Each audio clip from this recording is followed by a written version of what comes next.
Hey guys, welcome to Geoff Talk.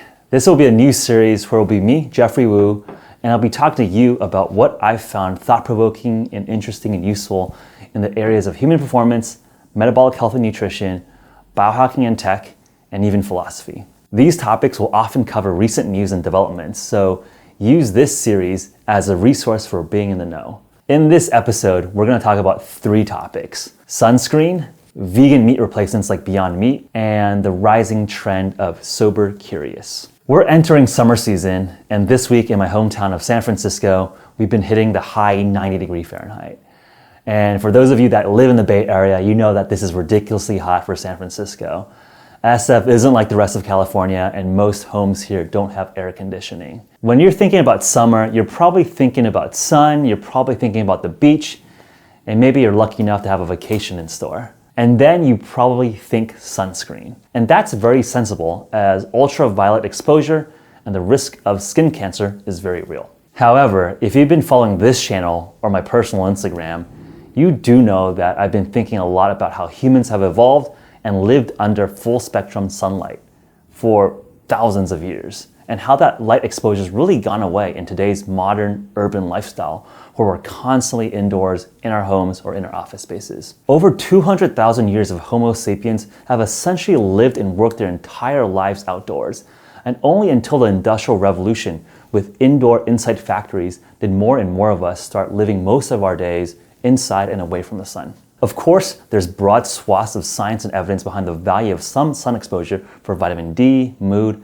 and a number of physical and cognitive indication. So what sparked my specific interest in this topic today is a recent study published last month by FDA scientists showing that popular sunscreen ingredients are being absorbed into the bloodstream at levels much higher than is limited by the FDA. The FDA study showed that sunscreen ingredients, avobenzone, oxybenzone, octocrylene, and acamsol in bloodstream are occurring at levels at between 1.8 to 4.3 nanograms per milliliter. And for your reference, the FDA safety limit for all of these chemicals are 0.5 nanograms per milliliter. It's important to note that we don't know if these high levels are safe or unsafe, but it definitely does raise eyebrows that much more of these chemicals are being absorbed into the bloodstream than we expected.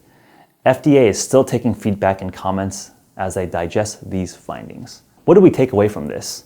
I think the broader question is, are we currently overly paranoid on sun exposure?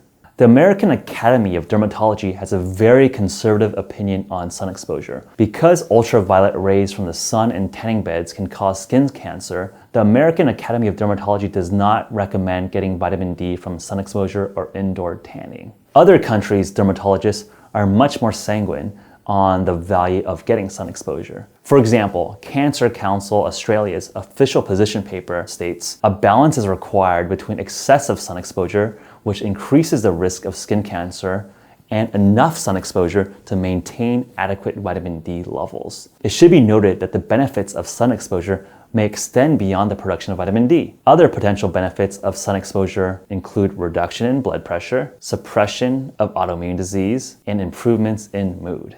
So different opinions from different groups of doctors. So what do I personally do? I'm here trying to synthesize all the different concerns across all the variables here. Of course, I don't want to premature age my skin and increase my risk of skin cancer, but I do want to get enough exposure to sun to get all the benefits. I've been swapping time that I have inside my gym for time doing light workouts out in the sun.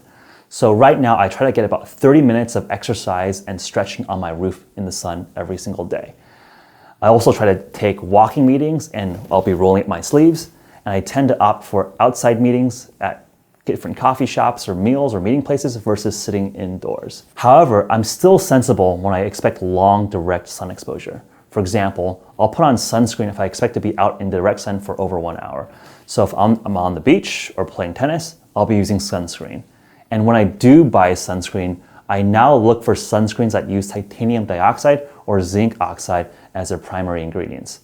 These are minerals and inorganic compounds that don't absorb that well into the skin. The downside is that they do smear white compared to the other compounds, but I'll take the cosmetic ding for reducing exposure to a chemical with unknown side effects. If you're interested in learning more about my thoughts of skincare, check out my podcast I did with my friend Annie Nilo of Alatura. It's episode 65 of the HVMN Podcast, and we talk about different topical compounds and how they affect skin. Beyond meat and vegan replacement meats. These vegan replacement meats have been a huge trend in recent months. A lot of the media and press around Beyond Meat perhaps is due to the massive IPO and the stock run-up, as well as Impossible Burger getting really high-profile distribution deals with popular fast food chains. As you probably know, I'm a big meat eater and am an advocate of a healthy consumption of meat. I've personally experimented with heavily carnivorous diets over the past year or so and have had really positive good results. That said, I very much understand the ethical and moral concerns about consuming other living mammals as food. I especially empathize with the analogy that eating meat is akin to the enslavement of different animal species for their flesh. And I think this is a very powerful argument against our modern factory farming system. I also do understand the environmental sustainability questions around meat consumption versus plant consumption. I've seen data and evidence on both sides here that makes the debate much more complicated than simply stating that meat consumption is just more inefficient than vegetable consumption, especially when one considers the externalities of that nutritional decision. However, today I'm not talking about either of those two important topics. I want to just simply zero in on the fact that popular media and popular sentiment is that these vegan replacement burgers are healthier than meat burgers. What are these vegan meats exactly? Let's look at the ingredient nutritional profile of these products. The top two ingredients here are pea protein isolate and canola oil. It's essentially a slurry of pea protein powder and canola oil with some seasoning and other things in there for texture and preservatives. Let's be clear. I have no problems with people being creative with food innovation. Heck, we manufacture a ketone ester that doesn't exist in nature. The main concern that I have here is that I am increasingly skeptical of highly processed seed oils like canola oil. Canola and soybean oil have become a substantial percentage of daily American calories because it's relatively cheap.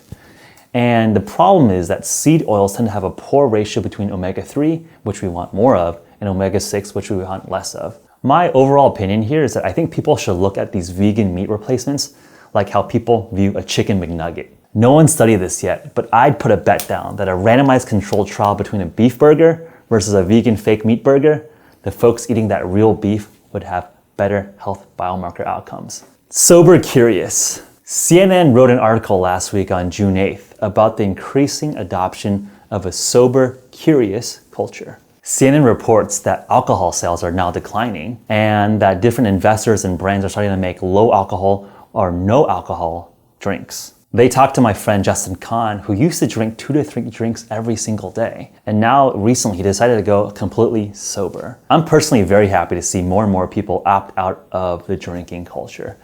I remember when I first entered business as a 22-year-old, there was a lot of pressure to go network and grab drinks. It seemed like the very adult professional thing to do. Grab drinks at a cool bar after work to talk about professional adult business things. As I grew into my own and gained confidence, I quickly realized that the drink or the bar is more of a window dressing or a show. It's just kind of a social context or an excuse.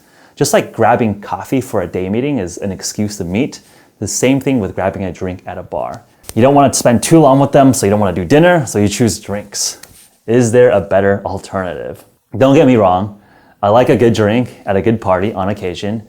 If I'm at a friend's wedding, I'm gonna be more often than not gonna be toasting the couple with champagne and reminiscing with friends at the whiskey bar. However, I don't think most people ever truly analyze and think about why they're partaking in drinking culture. And they just sort of default into it. Today, I see a lot of people just reflectively trained to just grab that drink instinctually to relax, or use that drinking context to network and socialize. Taking just one step back out of that drinking culture, simply ask, why can't I relax, socialize, network, or catch up with friends or business context sober? I found that more and more people realize that the mild boost in fun that alcohol might provide is rarely worth the mild tax on sleep and productivity for the next day. Can we create a new culture where there's just a better activity to do at night? What if ketone ester cocktails were the future? Can we get some of that cognitive and anti-anxiety boost from a strong, stiff shot of ketone ester? Should HVMN make ketone houses for these types of activities? Let me know what you think. Now I'm gonna go and respond and read some of your comments. The host looks like John Cho from Harold and Kumar, LOL. I actually do get that quite often. Maybe once a month or so when I'm out and about, people kind of poke and be like, have you seen it in a movie? Are you famous? White Castle? I'll take it as a compliment. Thank you. What's your background? I'm very curious. Are you a doctor or just a nutrition enthusiast? You've got a great channel, by the way. I love the way you run your interviews. I'm a computer scientist and an engineer by background. I have no formal training in medicine or nutrition. From my perspective, instead of applying systems engineering principles to machines or computer algorithms, I'm simply applying that same skeptical, systematic lens on human performance and physiology.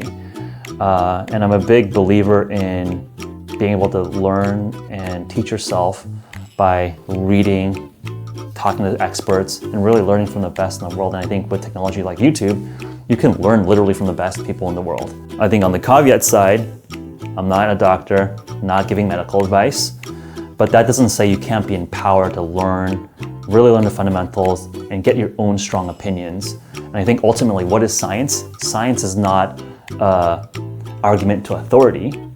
A PhD or a piece of paper isn't truth. The facts are the truth. And I think more and more of us should be focused on the data, the science, the evidence, rather than a piece of paper. Although a piece of paper can be very important as a way to choose which sources to trust. This is the best video I have viewed on YouTube in a very long time.